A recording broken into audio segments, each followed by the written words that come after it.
ಅರಣ್ಯ ಇಲಾಖೆ ರೈತ ದಲಿತ ವಿರೋಧಿ ನೀತಿಯನ್ನ ಖಂಡಿಸಿ ಜೂನ್ 27ರಂದು ಪ್ರತಿಭಟನೆ. ದಸಂಸ ಎಚ್ಚರಿಕೆ. ಚಿಕ್ಕಬಳ್ಳಾಪುರ ಜಿಲ್ಲೆಯ ವಿವಿಧ ಭಾಗಗಳಲ್ಲಿ ಅರಣ್ಯ ಇಲಾಖಾ ಅಧಿಕಾರಿಗಳು ಹಾಗೂ ರೈತರು ಮತ್ತು ದಲಿತ ಕುಟುಂಬಗಳಿಗೆ ವಿನಾಕಾರಣ ನೀಡುತ್ತಾ ಇರುವಂತಹ ಕಿರುಕುಳವನ್ನ ಖಂಡಿಸಿ ಜೂನ್ 27ರಂದು ಜಿಲ್ಲೆಯ ಎಲ್ಲಾ ತಾಲೂಕುಗಳ ವಲಯ ಅರಣ್ಯಾಧಿಕಾರಿಗಳ ಕಚೇರಿಗಳ ಎದುರು ಪ್ರತಿಭಟನೆಯನ್ನ ಹಮ್ಮಿಕೊಳ್ಳಲಾಗಿದೆ ಎಂದು ದಲಿತ ಸಂಘರ್ಷ ಸಮಿತಿ ಜಿಲ್ಲಾ ಸಂಚಾಲಕ ಎನ್ ವೆಂಕಟೇಶ್ ತಿಳಿಸಿದ್ದಾರೆ. ಶಿಡ್ಲಘಟ್ಟ ನಗರದ ಪತ್ರಕರ್ತರ ಭವನದಲ್ಲಿ ಬುಧವಾರ ನಡೆದ ಸುದ್ದಿಗೋಷ್ಠಿಯಲ್ಲಿ ಮಾತನಾಡಿದ ಅವರು, ಚಿಕ್ಕಬಳ್ಳಾಪುರ ತಾಲೂಕಿನ ನಂದಿ ಹೋಬಳಿಯ ಸಿಂಗಾಟಕನದೇರೇನಹಳ್ಳಿ ಗ್ರಾಮದ ಸಮೀಪದ 21 ಎಕರೆ ಜಮೀನನ್ನು 1995ರಲ್ಲೇ ಸರ್ಕಾರವು 7 ದಲಿತ ಕುಟುಂಬಗಳಿಗೆ ಮಂಜೂರು ಮಾಡಿತ್ತು. ಆದರೆ ಕಳೆದ ಹಲವು ವರ್ಷಗಳಿಂದ ಅರಣ್ಯ ಇಲಾಖಾ ಅಧಿಕಾರಿಗಳು ಆ ಕುಟುಂಬಗಳಿಗೆ ನಿರಂತರವಾಗಿ ಕಿರುಕುಳ ನೀಡುತ್ತಾ ಇದ್ದು ಭೂಮಿಯಿಂದ ಒಕ್ಕಲೆಬ್ಬಿಸುವ ಪ್ರಯತ್ನವನ್ನ ನಡೆಸುತ್ತಾ ಇದ್ದಾರೆ ಎಂದು ಆರೋಪಿಸಿದ್ದಾರೆ. ಮಂಜೂರಾದ ಜಮೀನಿನ ಕುರಿತು ಅರಣ್ಯ ಇಲಾಖೆ ಅಧಿಕಾರಿಗಳು ಒಂದೊಮ್ಮೆ ಇದು ಕಂದಾಯ ಇಲಾಖೆಗೆ ಸೇರಿದ ಭೂಮಿ ಎಂದು ಹೇಳಿದ್ರೆ ಮತ್ತೊಮ್ಮೆ ಇದೇ ಜಮೀನು ಅರಣ್ಯ ಇಲಾಖೆಗೆ ಸೇರಿದ್ದು ಎಂದು ಹೇಳ್ತಾ ಇದ್ದಾರೆ. ಇಲಾಖೆಗಳ ನಡುವಿನ ಸಮನ್ವಯದ ಕೊರತೆಯಿಂದಾಗಿ ದಲಿತ ಕುಟುಂಬಗಳು ಸಂಕಷ್ಟಕ್ಕೆ ಸಿಲುಕಿದ್ದು ತಮ್ಮ ಹಕ್ಕಿನ ಭೂಮಿಯಲ್ಲಿ ಕೃಷಿ ನಡೆಸಲು ಸಾಧ್ಯವಾಗದ ಪರಿಸ್ಥಿತಿ ನಿರ್ಮಾಣವಾಗಿದೆ ಎಂದು ದೂರಿದ್ದಾರೆ. ಈ ಪ್ರಕರಣಕ್ಕೆ ಸಂಬಂಧಿಸಿದಂತೆ ಅರಣ್ಯ ಇಲಾಖೆಯ ಸೆಟಲ್ಮೆಂಟ್ ಅಧಿಕಾರಿಗಳೇ ಪರಿಶೀಲನೆ ನಡೆಸಿ 21 ಎಕರೆ ಭೂಮಿ 7 ದಲಿತ ಕುಟುಂಬಗಳಿಗೆ ಸೇರಿದ್ದು ಎಂದು ತೀರ್ಪನ್ನ ನೀಡಿದರೂ ಕೂಡ ಸ್ಥಳೀಯ ಮಟ್ಟದ ಅರಣ್ಯ ಹಾಗೂ ಕಂದಾಯ ಇಲಾಖೆಯ ಅಧಿಕಾರಿಗಳು ಅದನ್ನ ಸಮರ್ಪಕವಾಗಿ ಜಾರಿಗೊಳಿಸದೆ ಜನರಿಗೆ ತೊಂದರೆಯನ್ನ ನೀಡುತ್ತಾ ಇದ್ದಾರೆ ಎಂದು ಅವರು ಆರೋಪವನ್ನ ಮಾಡಿದ್ದಾರೆ. ದಲಿತ ಕುಟುಂಬಗಳಿಗೆ ನ್ಯಾಯ ಒದಗಿಸುವ ಬದಲು ಅಧಿಕಾರಿಗಳು ಗೊಂದಲ ಸೃಷ್ಟಿಸಿ ಭೂಸ್ವಾಮ್ಯದ ಹಕ್ಕನ್ನ ಪ್ರಶ್ನಿಸುತ್ತಾ ಇರುವುದು ಖಂಡನೀಯ. ದಲಿತರು ಮತ್ತು ರೈತರ ಹಕ್ಕುಗಳ ರಕ್ಷಣೆಗೆ ದಸಂಸ ನಿರಂತರ ಹೋರಾಟವನ್ನು ನಡೆಸಲಿದ್ದು ಈ ಅನ್ಯಾಯದ ವಿರುದ್ಧ ಜಿಲ್ಲೆಯಾದ್ಯಂತ ಪ್ರತಿಭಟನೆ ನಡೆಸುವ ಮೂಲಕ ಸರ್ಕಾರ ಹಾಗೂ ಸಂಬಂಧಪಟ್ಟ ಇಲಾಖೆಗಳ ಗಮನ ಸೆಳೆಯಲಾಗುವುದು ಎಂದು ಎನ್ ವೆಂಕಟೇಶ್ ಹೇಳಿದರು. ಜೂನ್ 27ರಂದು ಜಿಲ್ಲೆಯ ಎಲ್ಲಾ ತಾಲೂಕು ಕೇಂದ್ರಗಳಲ್ಲಿರುವ ವಲಯ ಅರಣ್ಯಾಧಿಕಾರಿಗಳ ಕಚೇರಿಗಳ ಎದುರು ಸಂಘಟನೆಯ ಕಾರ್ಯಕರ್ತರು, ರೈತರು ಹಾಗೂ ದಲಿತ ಸಮುದಾಯದ ಮುಖಂಡರು ಭಾಗವಹಿಸಿ ಪ್ರತಿಭಟನೆ ನಡೆಸಲಿದ್ದಾರೆ. ಸಮಸ್ಯೆಗೆ ಶಾಶ್ವತ ಪರಿಹಾರವನ್ನು ಕಲ್ಪಿಸಿ ಮಂಜೂರಾದ ಜಮೀನಿನ ಹಕ್ಕನ್ನು ಫಲಾನುಭವಿಗಳಿಗೆ ಖಚಿತಪಡಿಸಬೇಕು ಎಂದು ಅವರು ಆಗ್ರಹಿಸಿದ್ದಾರೆ. ಸುದ್ದಿಗೋಷ್ಠಿಯಲ್ಲಿ ದಸಂಸ ತಾಲೂಕು ಸಂಚಾಲಕ ದೊಡ್ಡ ತಿರುಮಳಪ್ಪ, ಸಂಘಟನಾ ಸಂಚಾಲಕ ಡಿಎಂ ವೆಂಕಟೇಶ್, ರಾಜ್ಕುಮಾರ್, ಮುನಿಕದರಿಪ್ಪ, ಸದಸ್ಯರಾದ ರಾಮದಾಸ್ ಹಾಗೂ ರಾಮಕೃಷ್ಣಪ್ಪ ಉಪಸ್ಥಿತರಿದ್ದರು.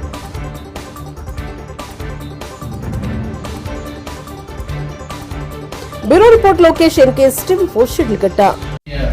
ಪತ್ರಿಕಾ ಮತ್ತು ಮಾಧ್ಯಮದ ಸಹೋದರರೇ, ಈ ದಿನ ದಲಿತ ಸಂಘರ್ಷ ಸಮಿತಿ ಶಿಡ್ಲಘಟ್ಟ ತಾಲೂಕು ಶಾಖೆ ವತಿಯಿಂದ ಪತ್ರಿಕಾಗೋಷ್ಠಿಯನ್ನು ಕರೆದಿರ್ತಕ್ಕಂಥ ಉದ್ದೇಶ ಏನಂತಂದರೆ, 15ನೇ ತಾರೀಕಿಂದ ಇದೇ ತಿಂಗಳ 15ನೇ ತಾರೀಕಿನಿಂದ ಜಿಲ್ಲಾ ಅರಣ್ಯ ಸಂರಕ್ಷಣಾಧಿಕಾರಿಗಳ ಕಚೇರಿ ಮುಂದೆ ದಲಿತ ಸಂಘರ್ಷ ಸಮಿತಿ ಚಿಕ್ಕಬಳ್ಳಾಪುರ ತಾಲೂಕು ಶಾಖೆ ವತಿಯಿಂದ ಅನಿರ್ದಿಷ್ಟಾವಧಿ ಧರಣಿ ಸತ್ಯಾಗ್ರಹ ನಡೀತಾ ಇದೆ. ಧರಣಿ ಸತ್ಯಾಗ್ರಹ ಕಾರ್ಯಕ್ರಮ ನಡೀತಾ ಇದೆ.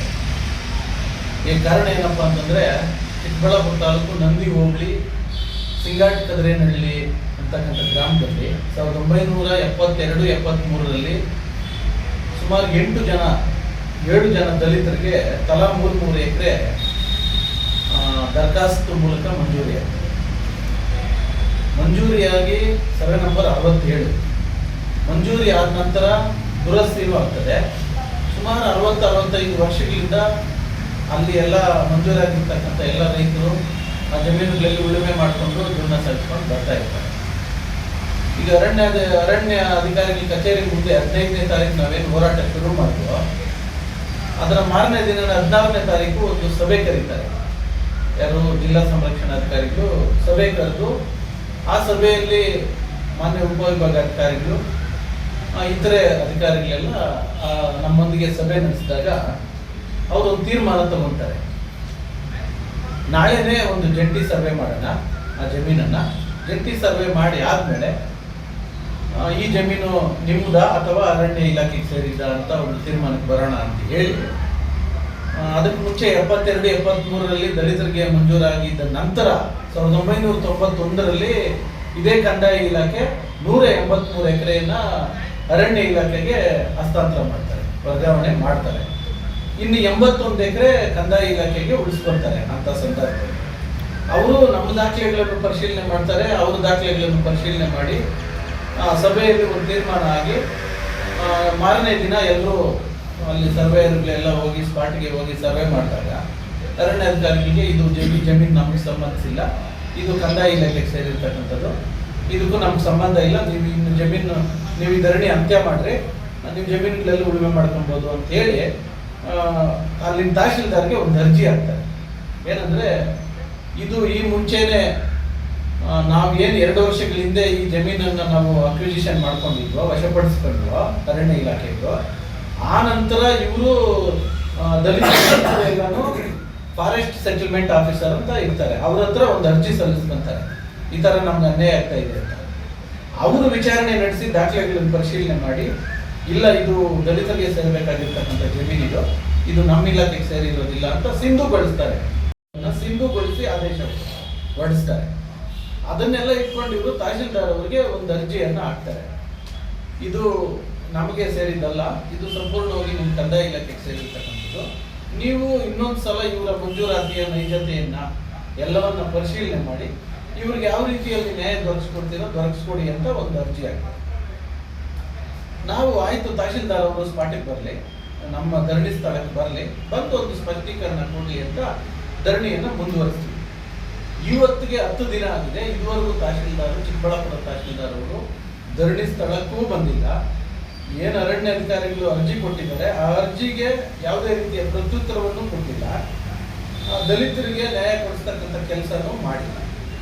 ಹಂಗಾಗಿ ನಾವು ಇವತ್ತು ನೇರವಾಗಿ ಚಿಕ್ಕಬಳ್ಳಾಪುರ ತಹಶೀಲ್ದಾರ್ ರಶ್ಮಿ ಮೇಡಮ್ ಅವರು ಹೇಳಿದ್ದಾರೆ, ಅವರ ಏನು ಕರ್ತವ್ಯ ಲೋಪ ಮತ್ತು ದಲಿತ ವಿರೋಧಿ ಜನವಿರೋಧಿ ನೀತಿಯನ್ನ ವಿರೋಧಿಸಿ ಮಾನ್ಯ ಜಿಲ್ಲಾಧಿಕಾರಿಗಳಲ್ಲಿ ನಾವು ಮನವಿ ಮಾಡಿಕೊಳ್ಳೋದೇನೆಂದ್ರೆ ಕೂಡಲೇ ಆ ಚಿಕ್ಕಬಳ್ಳಾಪುರ ತಹಶೀಲ್ದಾರ್ ಅವರನ್ನ ಕೂಡಲೇ ಅಮಾನತುಗೊಳಿಸಬೇಕು, ಸಸ್ಪೆಂಡ್ ಮಾಡಬೇಕು ಅಂತಕ್ಕಂಥದ್ದು ಮೊದಲನೇ ಬೇಡಿಕೆ. ಇದರ ಭಾಗವಾಗಿ ಜಂಟಿ ಸರ್ವೆ ಆದ್ಮೇಲೆ ಇನ್ನೊಂದು ದಿನ ಯಾರು ನಮ್ಮ AC ಅವರು ತಹಶೀಲ್ದಾರ್ಗೆ ಅರ್ಜಿ ಹಾಕಿದ್ರ ಪರಿಣಾಮ AC ಅವರು ಮ್ಯಾನೇಜರ್ ಅವರನ್ನ ಕಳಿಸ್ಕೊಡ್ತಾರೆ ಜಿಲ್ಲಾ ಅರಣ್ಯಾಧಿಕಾರಿ. ಆವತ್ತು ಅರಣ್ಯಾಧಿಕಾರಿಗಳು ಅವರ ಹೇಳಿಕೆಯನ್ನ ತಿರುಗಿಸ್ತಾರೆ. ಅವ್ರಿಗೇನೋ ಯಾವುದೋ ಟಿವಿಯಲ್ಲಿ ಹಳೆಯ ಸ್ಕೆಚ್ ಅನ್ನ ಇಂಟರ್ನೆಟ್ ಅಲ್ಲಿ ತೋರಿಸ್ಬಿಟ್ಟು, ನೋಡಿ ಇಲ್ಲಿ ಬರುತ್ತೆ ನಮ್ಮ ಲ್ಯಾಂಡ್, ಇದು ನಮಗೆ ಸೇರ್ಬೇಕಾಗುತ್ತೆ, ಇದಿನ್ನೂ ನಾವು ಫೈನಲ್ ಮಾಡಕ್ ಆಗೋದಿಲ್ಲ ಅಂತ ಮತ್ತೆ ದ್ವಂದ್ವ ಹೇಳಿಕೆಯನ್ನ ಕೊಡ್ತಾರೆ. ನಾವು ಹಂಗೇನೆ ಇದು ಏನು ಬಗೆಹರೋ ಹಂಗಿಲ್ಲ ಅಂತ ಹೇಳ್ಬಿಟ್ಟು ಧರಣಿಯನ್ನ ಇನ್ನೂ ಮುಂದುವರಿಸ್ತಾನೆ ಇದ್ದೀವಿ ಅಲ್ಲಿ ಜಿಲ್ಲಾ DFO ಆಫೀಸ್ ಮುಂದೆ. ಹಾಗಾಗಿ ಇವತ್ತು ಅರಣ್ಯ DFO ಅವರು ಕೂಡ ದ್ವಂದ್ವ ನಿಲುವನ್ನು ಅನುಸರಿಸ್ತಾ ಇರೋದ್ರಿಂದ ನಾವು ಇದೇ ತಿಂಗಳ 29ನೇ ತಾರೀಕು ಚಿಕ್ಕಬಳ್ಳಾಪುರ ಜಿಲ್ಲೆಯ ಎಲ್ಲಾ ತಾಲೂಕು ಅರಣ್ಯಾಧಿಕಾರಿಗಳ ಕಚೇರಿ ಮುಂದೆ, ರೇಂಜರ್ ಫಾರೆಸ್ಟ್ ಆಫೀಸರ್ ಕಚೇರಿ ಏನಿದೆ ಅಲ್ಲಿ ಒಂದು ದಿನದ ಸಾಂಕೇತಿಕ ಧರಣಿಯನ್ನ ಹಮ್ಮಿಕೊಳ್ತಾ ಇದ್ದೀವಿ. ಯಾಕಂತಂದ್ರೆ ಏನು ಕರ್ತವ್ಯವನ್ನು ಮರೆತು ಅವರು ದಿನಕ್ಕೊಂದು ಹೇಳಿಕೆ ಕೊಡ್ತಾ ಇರ್ತಕ್ಕಂಥ DFO ಅವರನ್ನು ಅವ್ರ ಮೇಲೂ ಕ್ರಮ ಆಗಬೇಕು, ಅವರ ವಿರುದ್ಧನೂ ಮೇಲಧಿಕಾರಿಗಳು ಕ್ರಮ ಜರುಗಿಸಬೇಕು. ಆ ಮೂಲಕ ಏನು ನಿಯಮಾನುಸಾರ ಕಾನೂನುಬದ್ಧವಾಗಿ ಬಡವರಿಗೆ ಒಂದು ನೀತಿಯನ್ನ ಯಾವ ತರ ಅನುಸರಿಸ್ತಾ ಇದ್ದಾರೆ ಅಂತಂದ್ರೆ, ಇವತ್ತು ಯಾವ ಜಾಗದಲ್ಲಿ ದಲಿತರ ಜಮೀನು ಅರಣ್ಯ ಇಲಾಖೆಗೆ ಸೇರ್ಬೇಕಂತ ವಶಪಡಿಸ್ಕೊಂಡಿದ್ದಾರೋ ಅದೇ ಜಾಗದಲ್ಲಿ ಇಂಜಿನಿಯರಿಂಗ್ ಕಾಲೇಜ್ಗೆ ಎಲ್ಲಾ ನಿಯಮಗಳನ್ನ ಗಾಳಿಗೆ ತೂರಿ 55 ಎಕರೆಯನ್ನ ಅಕ್ರಮವಾಗಿ ಮಂಜೂರು ಮಾಡಿದ್ದಾರೆ. ಇವತ್ತು ಇಂಜಿನಿಯರಿಂಗ್ ಕಾಲೇಜ್ ಆಗ್ತಕ್ಕಂಥದ್ದು ನಮ್ಗೆಲ್ಲ ಸಂತೋಷದ ವಿಚಾರ, ಅದು ಮಕ್ಕಳ ವಿದ್ಯಾಭ್ಯಾಸ, ಅದು ಓಕೆ. ಆದ್ರೆ ಎಲ್ಲ ಅರಣ್ಯ ಇಲಾಖೆಯ ನಿಯಮಗಳು ಎಲ್ರಿಗೂ ಒಂದೇ ಆಗಿರ್ಬೇಕು, ಉಳ್ಳವರಿಗೂ ಒಂದೇ ಆಗಿರ್ಬೇಕು, ಬಡವರಿಗೂ ಒಂದೇ ಆಗಿರ್ಬೇಕು. ಆದ್ರೆ ಇವತ್ತು ಇಂಜಿನಿಯರಿಂಗ್ ಕಾಲೇಜಿಗೆ ಬೇಷರತ್ತಾಗಿ 55 ಎಕರೆ ಮಂಜೂರು ಮಾಡಿಬಿಟ್ಟು ಕಣ್ಣು ಮುಚ್ಚಿ ಕುತ್ಕೊಂಡಿದ್ದಾರೆ. ಬಡವರಿಗೆ 21 ಎಕರೆ ಬರ್ತದೆ, 7 ಜನಕ್ಕೆ 3 ಎಕರೆ. ಆ ಜಮೀನನ್ನ ಬಿಡ್ಲಿಕ್ಕೆ ರೆಡಿ ಇಲ್ಲ, ಎಲ್ಲ ಕಾನೂನುಬದ್ಧವಾಗಿ ದಾಖಲೆಗಳಿದ್ರು ಕೂಡ. ಆಮೇಲೆ ಇನ್ನೊಂದು ವಿಚಾರ, ಇವತ್ತು ನಾವು ಈಶಾ ಫೌಂಡೇಶನ್ ಅಂತ ಅಲ್ಲಿ ನೋಡಿದ್ವಿ, ಅಲ್ಲಿ 85 ಎಕರೆ ಗೋಕಾಡು ಅಂದ್ರೆ ಅದು ಅರಣ್ಯಕ್ಕೆ ಸೇರಿರ್ತಕ್ಕಂಥದ್ದು. ಅಲ್ಲಿ 85 ಎಕರೆನ ಅವರು ಒತ್ತುವರಿ ಮಾಡ್ಕೊಂಡಿದ್ರು ಕೂಡ, ಇವರ ಗಮನದಲ್ಲಿ ಇದ್ರು ಕೂಡ ಅದನ್ನ ತೆರವುಗೊಳಿಸ್ತಕ್ಕಂಥ, ಅದನ್ನು ವಶಪಡಿಸ್ತಕ್ಕಂಥ ಯಾವುದೇ ಕ್ರಮವನ್ನು ಜರುಗಿಸ್ತಾ ಇಲ್ಲ DFO. ಹಾಗಾದ್ರೆ ಅಲ್ಲಿ ಈಶಾ ಫೌಂಡೇಶನ್ ಇಂದ ಯಾರಿಗೆ ಅದು ಆಧ್ಯಾತ್ಮಿಕ ಕೇಂದ್ರ ಇರ್ಬೋದು, ಅದರ ವಿರುದ್ಧ ನಾವು ಆರೋಪ ಮಾಡ್ತಾ ಇಲ್ಲ. ಆದ್ರೆ ಇಲಾಖೆ ತನ್ನ ಆಸ್ತಿಯನ್ನ ಯಾರೋ ಉಳ್ಳವರು ಬಲಾಢ್ಯರು ಒತ್ತುವರಿ ಮಾಡ್ಕೊಂಡಿದ್ರೆ, ಇವರು ಅದನ್ನ ಸರ್ಕಾರಕ್ಕೆ ತೆಗೆದುಕೊಳ್ಳದೆ, ಇಲಾಖೆಗೆ ತೆಗೆದುಕೊಳ್ಳದೆ ಕಣ್ಣು ಮುಚ್ಚಿ ಕುತ್ಕೊಂಡಿರ್ತಕ್ಕಂಥ ಅದರ ಹಿಂದಿನ ಉದ್ದೇಶ ಇದೆ. ಹಾಗಾಗಿ ಬಡವರಿಗೆ ಒಂದು ನ್ಯಾಯ, ಶ್ರೀಮಂತರಿಗೆ ಒಂದು ನ್ಯಾಯ, ರಾಜಕೀಯವಾಗಿ ಪ್ರಬಲರಾಗಿರ್ತಕ್ಕಂಥವರಿಗೆ ಒಂದು ನ್ಯಾಯವನ್ನು ಅನುಸರಿಸಿದ ಮಾಡ್ತಾ ಇರ್ತಕ್ಕಂಥ DFO ಅವ್ರ ಮೇಲೂ ಕ್ರಮ ಆಗಬೇಕು ಅಂತ ಹೇಳಿ 29ನೇ ತಾರೀಕು ನಾವು ಹಮ್ಮಿಕೊಂಡಿರ್ತಕ್ಕಂಥ ಪ್ರತಿಭಟನೆಯ ಸುದ್ದಿಯನ್ನು ತಾವೆಲ್ಲರೂ ಕೂಡ ತಮ್ಮ ತಮ್ಮ ಪತ್ರಿಕೆ ಮಾಧ್ಯಮ